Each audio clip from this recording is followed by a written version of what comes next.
Hey everyone, it's time for our next Ask the Pastor question, and today's question is cremation okay? The subtext of this particular question is, if we're cremated, can't God put our bodies back together again at the resurrection? And I appreciate in this question the implicit idea that we do believe in the resurrection of the just and the unjust. The Bible affirms that we'll spend eternity, body and soul. These are good things to confess. So yes, of course, if we are cremated, God can certainly put our bodies back together. No problems there. But I would invite you to look into the process a little bit more. There are several options when it comes to what to do with our bodies at death. Cremation, embalming, direct burial. There isn't just one way to deal with this, and we want to look beyond just what is most affordable or what everyone else is doing to find a practice that's consistent with our confession of faith. So I would suggest that cremation is a spiritual issue, and we should handle it as such. So, but before we even talk about it spiritually, I would invite you to look into these three options of cremation, embalming, and direct burial, and find out what happens to the body, and see if in each of these scenarios the body is handled with reverence and with care and loving kindness. Part of this goes back to our way that we view the body.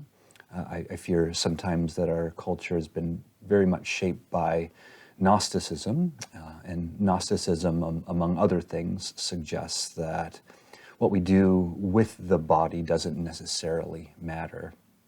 There's a false quote that is going around on Facebook these days that says it's from C.S. Lewis. It's not. It runs something like this. You don't have a soul, you are a soul, and you have a body. So there's no evidence that he ever said this, and even if he did, then he's just wrong. Not only are we a soul, we are also a body. God created us body and soul. We see this in Genesis 2:7. And we want to make sure whatever process we're choosing takes respect as for us as human beings, that we are body and soul. But this idea of Gnosticism suggests that what I do with my body doesn't matter. It's what I am deep inside that matters. And this has led to all kinds of errors when it comes to drug use or the abuse of alcohol, the other things we do with our bodies sexually, even things like abortion or assisted suicide, transgenderism, all flows out of this false dichotomy between body and soul, as if the true self is found deep inside our hearts, and that our body and what we do with it doesn't matter all that much. So as Christians, we reject Gnosticism, and we believe that what we do in the body matters. 1 Corinthians 6:20, here talking about sexual sin, says that we were bought with a price. So we glorify God with our bodies. So what we do with our body in this life, as well as at burial, matters. And that's us as we're put into the ground or we're cremated. And don't think of the body as just a shell, but it's you. And it's the you that will be resurrected on the last day. So we want to find a practice that's in keeping with our identity as God's creatures, as God being our creator. We recognize that human life is physical and that we're going to spend eternity in our bodies and in these bodies. We want to be aware of the pattern of Jesus' own burial and see how his body was handled, and just the reverence and the care and the compassion that his body was treated with at his burial. Some other passages to keep in mind are Genesis 3:19, we find at death we are returned to the ground, which I do think suggests that a burial of some kind matters.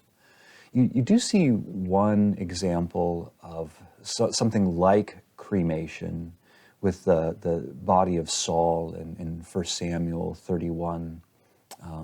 He is defeated, and the Philistines take away his head, and his body is left there to rot. And we find that it's been there a long time when the Israelites find his body, and so his body is burned, but probably just because of the decay that had already happened with his body.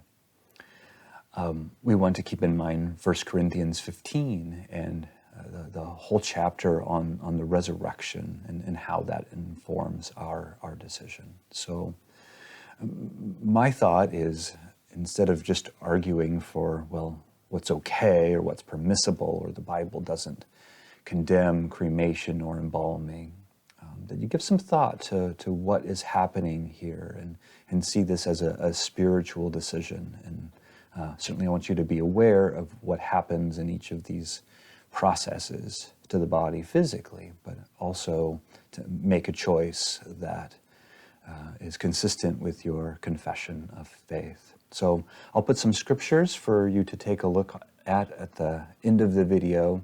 And please know, as your pastor, I'm not going to refuse to do your funeral simply because you've been cremated or embalmed, or even if you've chosen direct burial. I certainly understand that these are difficult choices, but let me encourage you to make a choice that's in keeping with our confession of faith and the true human creature that is body and soul now and will be body and soul for all eternity. So keep your questions coming. You can email me, or you can send me a message on Facebook Messenger, and we'll keep doing this for a while. But I appreciate this question and the others that you've sent me, and we'll have another one to deal with next week.